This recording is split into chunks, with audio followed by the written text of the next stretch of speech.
सुनसान पहाड़ी की तलहटी में एक लड़की की लाश पड़ी हुई थी।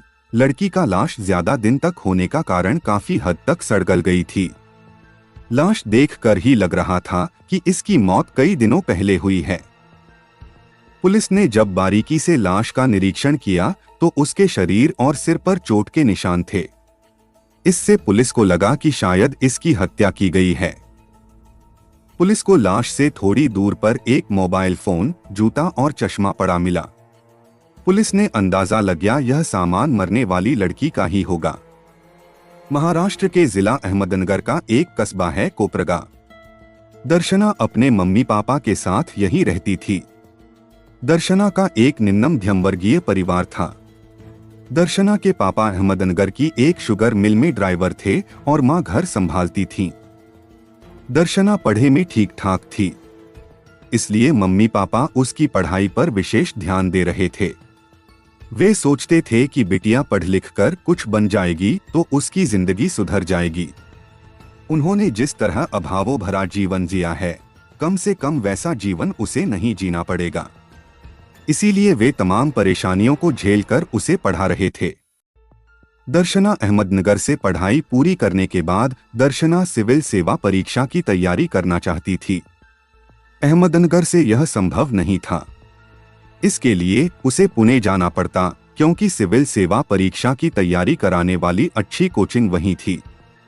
मम्मी पापा उसे पुणे भेजने में थोड़ा झिझक रहे थे, क्योंकि एक तो उनकी आर्थिक स्थिति बहुत अच्छी नहीं थी, दूसरे वह बेटी को अकेली इतने बड़े शहर में भेजने से घबरा रहे थे। तब इसके लिए मदद की दर्शना के एक दोस्त राहुल हंडोरे न दर्शना के घर आई। वैसे तो राहुल हंडोरे मूल रूप से नासिक के शाह गांव का रहने वाला था, लेकिन उसने बचपन से ही अहमदनगर में रहकर दर्शना के साथ ही पढ़ाई की थी। बचपन से ही दोनों साथ पढ़े थे, इसलिए दोनों में अच्छी दोस्ती थी। राहुल दर्शना के घर भी आता जाता था, इसीलिए जब दर्शना के घर वाले उसे पुणे भेजने में हिचके तो राहुल ने कहा, चिंता की कोई बात नहीं है, मैं भी सिविल सेवा परीक्षा की तैयारी करने के लिए पुणे जा रहा हूं, इसलिए आप लोग दर्शना को निर्फिक्र होकर भेज दीजिए। मेरे रहते दर्शना को वहां कोई परेशानी नहीं होगा। दर्शना के परिवार लोग राहुल को बहुत विश्वास करते थे। राहुल घर के सदस्य जैसा हो गया था, इसलिए दर्शना के मम्मी पापा उसे पुणे भेजने के लिए राजी हो गए। उन्होंने दर्शना से कहा, देखो बेटा, जैसे तैसे हम अपना काम चला लेंगे, पर तुम्हारे करियर में किसी तरह की अड़चन नहीं आने देंगे। इस तरह दर्शना अपने अरमान पूरे करने पुणे आ गई। महाराष्ट्र का पुणे शहर शिक्षा के मामले में बहुत आगे है। दर्शना राहुल के साथ पुणे आकर सिविल सेवा परीक्षा की तैयारी करने लगी। तैयारी में किसी तरह की कमी न रह जाए, इसके लिए दर्शना जी जान से जुट गई। अपने मकसद में सफल होने के लिए उससे जितनी मेहनत हो सकती थी वह उतनी मेहनत करने लगी। अपना करियर बनाने के लिए उसने एक तरह से अपनी पूरी ताकत झोंक दी। आखिर इसका परिणाम भी अच्छा ही आया। दर्शना की लगन और मेहनत का ही नतीजा था कि इस साल के महाराष्ट्र पब्लिक सर्विस कमीशन का रिजल्ट आया तो दर्शना का तीसरा स्थान था। इस तरह उसका चयन रेंज फॉरेस्ट ऑफिसर के रूप में हो गया था। दर्शना के पापा एक मामूली कर्मचारी थे। उनकी बेटी ने इतनी बड़ी कामयाबी हासिल की तो अब लोग बेटी के नाम से उन्हें भी जानने लगे। उनकी खुशी की तो कोई सीमा ही नहीं थी। एक तरह से देखा जाए तो उन्होंने जो तपस्या की थी, बेटी की इस कामयाबी से उन्हें उसका फल मिल गया था। लोग बेटी की तारीफ तो कर ही रहे थे, साथ ही यह भी कह रहे थे कि आप भाग्यशाली हैं जो आपको ऐसी बेटी मिली है। दर्शना के इस तरह नौकरी पाने से उसके घर सब कुछ बहुत अच्छा हो गया था। चारों ओर उसकी इस कामयाबी की चर्चा हो रही थी। इसकी वजह यह थी कि वह नीचे स्तर से इस ऊंचाई पर पहुंची थी। यही वजह थी कि उसकी इस कामयाबी के लिए उसे जगह जगह सम्मानित किया जा रहा था, जिससे उसके साथ साथ घर वालों का मान भी बढ़ रहा था। ज्वाइनिंग होने के बाद दर्शना अपने घर चली गई थी। कोचिंग द्वारा बुलाए जाने पर दर्शना 9 जून 2023 को एक बार फिर पुणे आई और इस बार वह अपनी एक सहेली के यहाँ ठहरी। 11 जून को कोचिंग सेंटर वालों ने दर्शना को सम्मानित किया। सम्मानित करने के बाद कोचिंग के प्रबंधक ने उससे अपने बारे में कुछ कहने के लिए कहा तो दर्शना ने जो बातें कही और जिस तरह कही वे कोचिंग में पढ़े वाले बच्चों के लिए प्रेरणादायक तो थी ही, उसकी इन बातों से वे सभी भी बहुत प्रभावित हुए जो निम्न मध्यम वर्ग के लोगों को कुछ नहीं समझते। उसकी बातों से उन लोगों की समझ में आ गया कि ज्ञान सचमुच बलवान बनाता है। इससे दर्शना को और तमाम लोग भी जान गए। दर्शना द्वारा कही गई बातों का लोगों ने वीडियो बनाकर सोशल मीडिया पर भी वायरल किया, जिससे दर्शना का तो मान बढ़ा ही, उस संस्थान की भी प्रतिष्ठा बढ़ गई जहां पढ़कर दर्शना ने यह कामयाबी हासिल की थी। इसके बाद दर्शना पुणे में ही अपनी सहेली के यहाँ रुककर दोस्तों से मिलती रही। 12 जून को उसने अपनी सहेली से कहा कि आज वह अपने दोस्त राहुल हंडोरे के साथ राजगढ़ और सिंहगढ़ का किला देखने जा रही है। उसने यह बात फोन करके अपने पेरेंट्स को भी बता दी थी। दर्शना को किला देखने जाने से किसी ने मना नहीं किया, क्योंकि सभी जानते थे कि दर्शना ने खूब मेहनत की है, तभी उसे यह सफलता मिली है। इसलिए थोड़ा घूमेगी फिरेगी तो उसका मन भी बहल जाएगी। दर्शना जिस राहुल हंडोरे के साथ जा रही थी वह वही राहुल है जिसके साथ वह अहमदनगर में पढ़ी थी और पुणे में सिविल सेवा परीक्षा की तैयारी के लिए आई थी। उसके साथ कहीं जाने में घर वालों को भी कोई ऐतराज नहीं था, क्योंकि दोनों पुराने और घनिष्ठ मित्र थे। दर्शना को तो नौकरी मिल गई थी, पर राहुल का अभी कुछ नहीं हुआ था। वह अभी तैयारी ही कर रहा था। 12 जून की सुबह दोनों राजगढ़ का किला देखने के लिए बाइक से निकल गए। दर्शना और राहुल के दोस्तों और घर वालों को पता था कि दोनों किला देखने गए हैं, पर जब शाम को इनके घर वालों ने हालचाल जानने के लिए फोन किया तो दोनों के ही फोन स्विच्ड ऑफ बता रहे थे। फिर तो दोनों के ही घर वाले घबरा गए। उनके दोस्तों से पता किया गया तो उन्होंने बताया कि अभी तक दोनों लौट कर ही नहीं आए हैं। इसके बाद तो दोनों के ही घर वाले बेचैन हो उठे।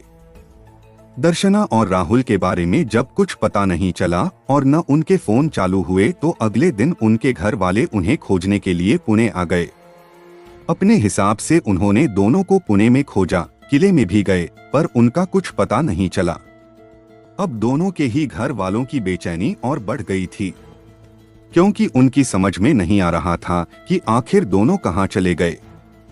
जब दोनों ही परिवार उन्हें ढूंढ ढूंढ कर थक गए तो 14 जून 2023 को दर्शना के घर वालों ने जहां थाना सिंहगढ़ में उसकी गुमशुदगी दर्ज करा दी, तो राहुल के घर वालों ने थाना मालवाड़ी में उसकी गुमशुदगी दर्ज कराई। दर्शना अपनी कामयाबी से उस इलाके में चर्चा का विषय बन चुकी थी। उसे लगभग हर कोई जानने लगा था। गांव वाले भले न जानते रहे हों, पर शहर और कस्बे का तो लगभग हर कोई उसे जानता था। इसलिए जब एक तरह से पूरे इलाके में सेलिब्रिटी हो चुकी दर्शना की गुमशुदगी की दर्ज कराई गई तो पुलिस भी सन्न रह गई। चूंकि मामला गंभीर और रहस्यमय था, इसलिए थाना पुलिस के साथ साथ क्राइम ब्रांच पुलिस भी इस मामले की जांच में लग गई।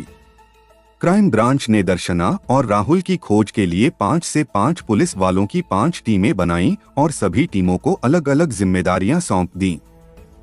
ग्रामीण पुलिस इस मामले में जी जान से लगी थी, पर उसे कोई कामयाबी नहीं मिल रही थी। 19 जून को किसी अजनबी ने पुलिस को सूचना दी कि किले के पास पहाड़ी के नीचे तलहटी में एक महिला की लाश पड़ी है। सूचना मिलते ही पुलिस घटनास्थल पर पहुंच गई। दर्शना और राहुल की गुमशुदगी दर्ज थी। वे दोनों किले से ही गायब हुए थे। इससे पुलिस को लगा कि कहीं यह लाश दर्शना की तो नहीं है। तुरंत दर्शना के घर वालों को बुलाया गया। लाश देखते ही दर्शना के घर वालों पर तो जैसे दुख का पहाड़ टूट पड़ा, क्योंकि वह लाश दर्शना की ही थी। परिवार की सारी खुशियां पल भर में दुख में बदल गईं। ग्रामीण पुलिस मामले की जांच कर ही रही थी। लाश देखकर पुलिस यह अंदाजा नहीं लगा पा रही थी कि यह मामला हत्या का है या दर्शना के साथ कोई अनहोनी हुई है, क्योंकि लाश की स्थिति बहुत खराब थी। अब तक वह काफी हद तक सड़कल चुकी थी। पुलिस ने घटनास्थल की कार्रवाई करके लाश को पोस्टमार्टम के लिए भेज दिया। इसी बीच पुलिस को किले के पास एक होटल पर लगे सीसीटीवी कैमरे से एक फुटेज मिली, जिसमें सुबह करीब 8:30 बजे दर्शना राहुल के साथ बाइक से किले की ओर जाती दिखाई दी, पर दिन के करीब 10 बजे राहुल किले की ओर से लौटा तो बाइक पर अकेला ही था, यानी लौटते समय दर्शना उसके साथ नहीं थी। इससे साफ हो गया कि दर्शना के साथ जो कुछ भी हुआ वह किले के अंदर या उसके आसपास ही हुआ था, जबकि राहुल जिंदा है और फोन बंद करके फरार है। अब तक जो पुलिस को शक था राहुल के इस तरह फोन बंद करके लापता होने से विश्वास में बदलने लगा था। इसलिए पुलिस ने अपना पूरा ध्यान उसी पर केंद्रित कर दिया, क्योंकि उसे ढूंढ पाना बहुत मुश्किल था। राहुल ने अपना मोबाइल फोन तो बंद कर रखा था। पुलिस का सोचना था कि राहुल अगर जिंदा है तो उसे खर्च के लिए पैसों की जरूरत तो पड़ती ही होगी। खर्च के लिए वह एटीएम से पैसे जरूर निकालता होगा। पुलिस ने जब इस बारे में बैंक से पता किया तो पता चला कि राहुल ने अपने बैंक अकाउंट से एटीएम द्वारा दिल्ली से पैसे निकाले थे। राहुल को पकड़ने के लिए पुलिस पूरा जाल बिछा दिया था। पुणे पुलिस इस बात पर विचार कर ही रही थी कि उसका फोन कुछ देर के लिए चालू हुआ, लेकिन थोड़ी हो देर में फिर स्विच ऑफ हो गया। पुलिस ने जब उसकी लोकेशन पता की तो वह कोलकाता की थी। पता चला कि उसने अपने एक रिश्तेदार को फोन करके बात की थी। राहुल फोन पर जो रिश्तेदार से बात कर रही थी उस रिश्तेदार के घर में पुलिस पहुंची। जब पुलिस ने रिश्तेदार से पूछा तो उसने बताया कि राहुल कह रहा था कि अब वह पुणे कभी लौट कर नहीं आएगा, क्योंकि उसका उसके एक दोस्त से झगड़ा हो गया है, इसलिए उसने पुणे हमेशा हमेशा के लिए छोड़ दिया है। राहुल की लोकेशन कोलकाता की मिली थी।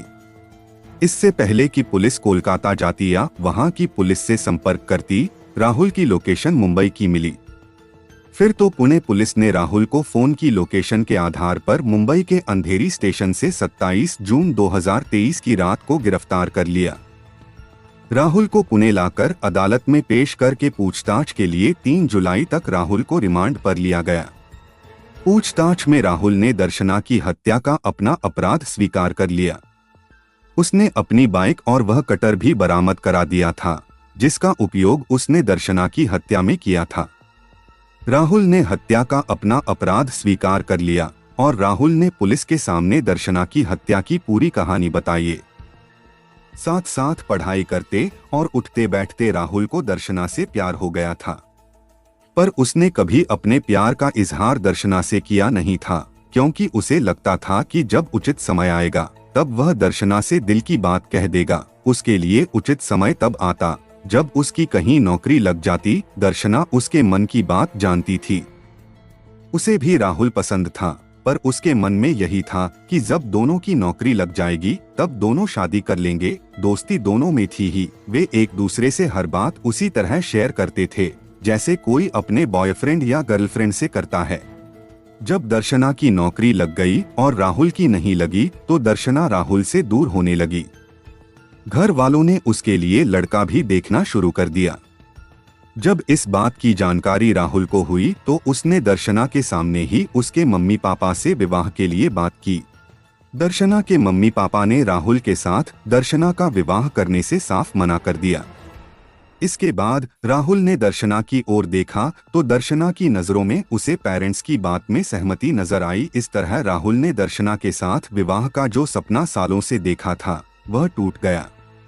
इससे राहुल को बेइज्जती सी महसूस हुई। राहुल वहां से तो चुपचाप चला आया, पर राहुल ने मन ही मन दर्शना से बदला लेने की ठान ली। राहुल ने तय कर लिया कि दर्शना उसकी नहीं तो वह उसे किसी और की भी नहीं होने देगा। 11 जून को पुणे में दर्शना को कोचिंग सेंटर वालों ने सम्मानित करने के लिए बुलाया तो राहुल भी वहां उससे मिलने गया। अगले दिन राहुल ने दर्शना के साथ वेल्हा तहसील स्थित रायगढ़ और सिंहगढ़ किला घूमने का आयोजन किया तो दर्शना उसके साथ जाने के लिए खुशी खुशी तैयार हो गई, क्योंकि अच्छा दोस्त होने की वजह से वह उस पर आंख मूंद कर विश्वास करती थी। यह बात दर्शना ने अपने दोस्तों और घर वालों को बता भी दी थी। अगले दिन यानी 12 जून को दोनों सुबह राजगढ़ और सिंहगढ़ के किलों की घूमने के लिए निकल गए। राजगढ़ के किले के अंदर एकांत पाकर राहुल ने एक बार फिर दर्शना से विवाह की बात छेड़ दी। तब दर्शना ने साफ कह दिया कि वह वहीं विवाह करेगी जहां उसके घर वाले चाहेंगे। यह बात सुनकर राहुल को बहुत गुस्सा आ गया। गुस्सा में आकर राहुल दर्शना के ऊपर हमला कर दिया। राहुल ने दर्शना की हत्या करने के लिए हथियार के रूप में कटर लेकर आया था। दर्शना के मना करते ही राहुल ने हमला करके दर्शना को हत्या कर दिया। दर्शना की हत्या करने के बाद राहुल ने उसकी लाश उठाकर पहाड़ी के नीचे तलहटी में फेंक दी। उसी के साथ उसके फोन, चश्मा, जूते आदि भी फेंक दिए और फिर वहां से अपने फोन को स्विच्ड ऑफ करके अकेला बाइक लेकर फरार हो गया। पूछताछ के बाद पुलिस ने 3 जुलाई 2023 को राहुल को फिर अदालत में पेश किया, जहां से उसे जेल भेज दिया गया।